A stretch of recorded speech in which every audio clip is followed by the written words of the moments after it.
One of the more controversial aspects of bushcraft is the skill of trapping. And the reason it's so controversial is, of course, because it causes considerable suffering to the animals that you're trying to catch.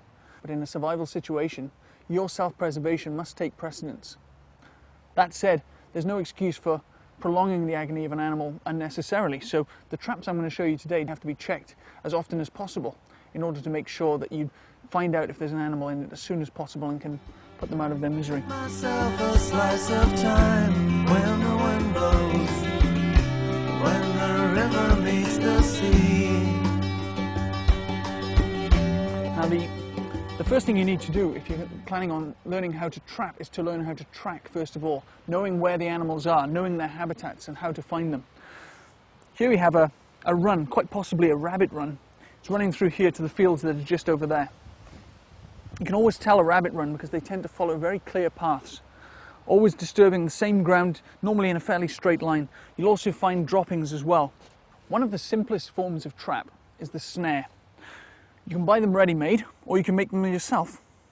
So as long as you have some stiff brass wire, like this stuff, you can normally get it in hardware stores as picture hanging wire. And what we need to do is to form it into a slipping knot. So first of all, we form a roughly fist-sized loop. Tweak the brass wire just a little bit so that the loop doesn't close up. So it should be locked in place just like that. Now we take the tail of the wire, which is attached to some string here, and just to the side of the run, put a peg very firmly into the ground. Now we tie our snare firmly to the peg. It's a really good idea to try and disguise your own scent. So what I sometimes do is rub my fingers in rabbit droppings, so that hopefully covers up the smell of human. The snare should be positioned at the most appropriate height for a rabbit. In this case, about 2 to 3 fingers up from the ground. So I'm just going to bend the wire.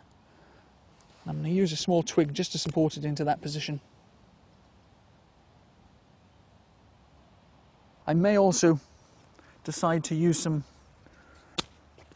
small pieces of wood just to create a diversion, so just to encourage the rabbit or whatever I'm trying to catch to go into that snare. Hopefully he hasn't noticed anything's amiss, and his head should go through there, and as his head goes through, it'll tighten up. Around the neck would be ideal. Sometimes snares catch animals around the leg, which is definitely not something we want. By catching the rabbit around the neck, this will hold him secure. Sometimes they'll fight until they strangle themselves, but more often they'll struggle for a while, and you'll find them sat there quite calm, and then you need to come along with a stick and dispatch them as humanely as possible. The next method is a west country snare. So to do that, we first need to make a point on a stick. And next we need to make a notch. So that's the first part. So we've created a notch and a peg. The next thing we need to do is to make another notch that will mate into the first one. I'm going to do that with another piece of the same hazel stick, cutting in with a notch here.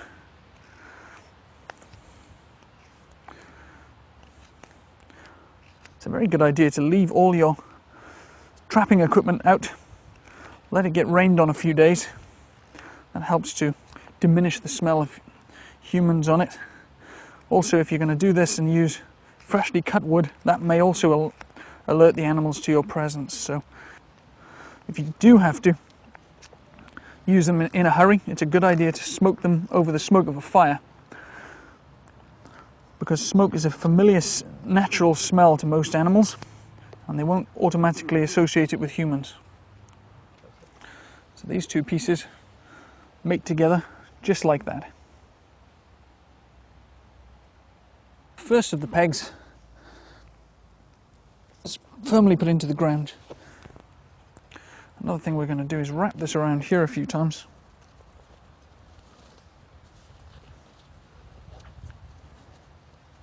So we have our notch here, and this conveniently situated sapling can be pulled down, and we'll attach this like so. So we're just measuring the distance now. We're going to get a bit of tension on here. Now the problem with natural cord or any kind of string as opposed to wire is that it doesn't hold its form very well. So we need to cheat a little bit and use some twigs and various other things to hold it in position. So our rabbit comes through here, his head comes through there, and as he starts to struggle, pulls the peg, and that keeps the tension on the string. So now he's got the tension of the sapling pulling against him, so as he struggles, it keeps the tension on the rope and stops it coming off from around his neck.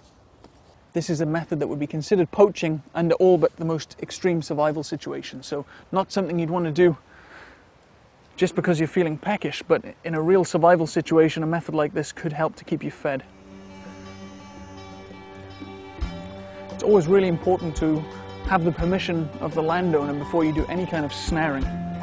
Otherwise you will be poaching, and the penalties for poaching are pretty tough.